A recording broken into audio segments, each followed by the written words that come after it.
Hi friends, welcome to my channel. గ్యాస్తో ఇబ్బంది పడేవాళ్ళు మన ఇంట్లో ఉండే జీలకర్రతోని మన గ్యాస్ సమస్యలను తగ్గించుకోవచ్చండి. అది ఎలాగో అనేది ఈ రెమెడీలో జీలకర్రతో ఎలా చేసుకోవాలనేది నేను ఈ వీడియోలో చూపిస్తున్నాను. ఒక గ్లాస్ వాటర్ తీసుకుని బాయిల్ చేసుకోవాలి. మనం ముందుగానే ఒక వారానికి సరిపడా జీలకర్రని మిక్సీ పట్టుకోవాలండి. ఇలా వాటర్ మరిగిన తర్వాత ఒక టేబుల్ స్పూన్ జీలకర్రని వేసుకోవాలి. ఒక 10 మినిట్స్ వరకు బాగా బాయిల్ అవనివ్వండి. బాగా మరగనివ్వాలండి. బాగా మరిగిన తర్వాత స్టవ్ ఆఫ్ చేసుకుని ఒక గ్లాస్లో పోసుకోవాలి.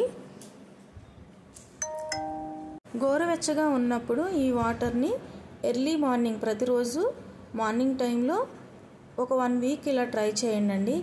ఎన్నో రెమెడీస్ని మీరు యూజ్ చేస్తుంటారు. ఒక్కసారి జీలకర్రతో ఇలా ట్రై చేయండి, ఖచ్చితంగా యూజ్ అవుతుందండి. మా వీడియో మీకు నచ్చినట్లయితే లైక్ చేయండి, సబ్స్క్రైబ్ చేసుకోండి. Thank you for watching.